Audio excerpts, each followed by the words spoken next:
D'abord, on va montrer que le mouvement du satellite est uniforme. Parce que dans l'approximation, on avait considéré que le satellite gravité sur une orbite circulaire, donc 2, 1, mouvement uniforme. On va prendre le repère de freinée mobile. Dans le repère de freinée, S, T, qui est le vecteur tangentiel, et N, normal. On avait déjà vu ça. On l'a représenté ici. Donc, on voit que N est le vecteur normal. Il est opposé à U.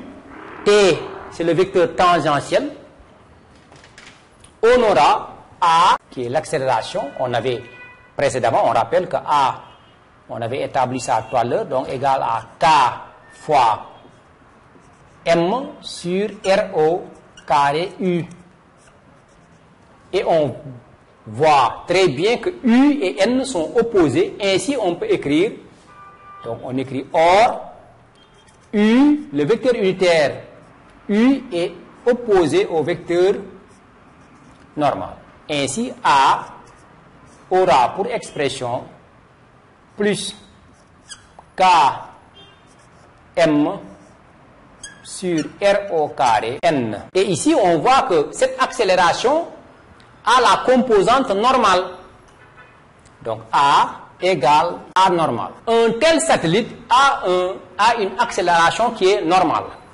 Par conséquent, comme on avait vu dans le repère de freinée, l'accélération a deux composantes, on l'avait montré, avec une composante tangentielle et une composante normale.